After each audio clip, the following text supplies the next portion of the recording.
We're back after the bulk fermentation. It's been an hour and a half. That's within that 1 to 2 hour range. The dough is looking really nice. I'm seeing nice little micro bubbles popping up there. Activity looking, that's what's nice when you're looking through a glass bowl or if you have a nice plastic camera. You know, keeping an eye on your dough. It's all looking good to me. At this point, we're gonna divide and ball up the dough into, today we're doing 290 gram portions. I feel like that's a nice size. That's good for outside in your uni or rock box or inside on the baking steel for making a 12 to 13 inch pie. I just have some bread flour here to use as my bench flour. I just got a nice workspace here with a nice little light dusting of flour. I'm also gonna just hit the top of my dough here in the bowl to get it out of here. I'm just gonna carefully pull this up out of here. We don't want to lose any of that nice fermentation that's already been taking place. Just kind of gently pulling it out of here, not ripping any of those strands of gluten. The dough feels really nice. It smells really good. All really good things. I was looking for, hopefully we end up with a tasty pizza here. That's our goal. Just gonna, always use a scale. I mean, you can divide it up, you can eye it, but I feel like a scale, you're gonna get right on the weigh your shiz. That's what I always say. And I'm just using a little bench scraper here to divide up my dough. We're gonna portion the dough into 4. It's gonna be it's actually my exact calc here was 292 grams, but around that 290 mark sounds good to me. Let's get this going.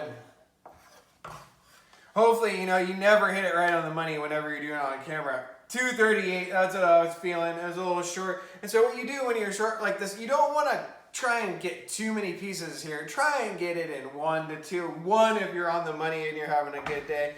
But let's see here, getting up to that 292. Oh, yeah, of course, since I'm, filming it, we can never get it easy. But let's see, we're up to 270. Maybe this one will put us.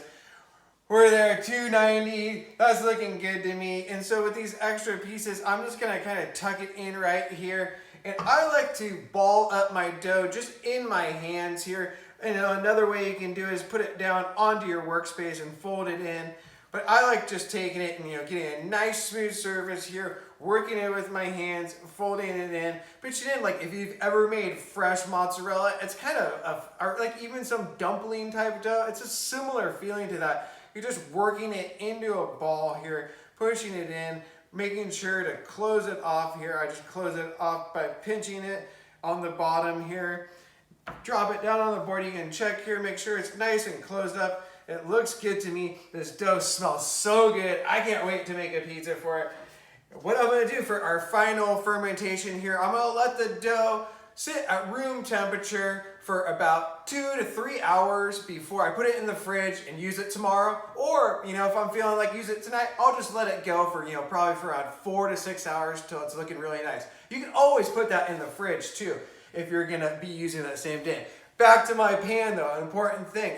So after you have your dough all divided up for that final fermentation, I just lightly oiled this pan with some olive oil, just a basic sheet pan. I'm just gonna put these right onto the pan, making sure there's some separation in between them. Get them covered up into the donut. We'll let them, proof there, a little ambient temp fermentation. Make sure it gets nice and happy, looking for that perky dough ball. Nice little micro bubbles coming up, all really good things. That's around that 2 hour mark. I start seeing that. Could put it into the fridge for that overnight fermentation for firing those dough for that dough tomorrow, or let it sit out and have a pizza tonight. Hope you guys enjoyed this series. I hope you're on your way to making some delicious pizza. I can't wait to bake off one of these pies with you. Don't forget to like and subscribe. Tell me what you think down in the comments below. Share with your friends. I love you all. Keep making pizza, dreaming about pizza. One love.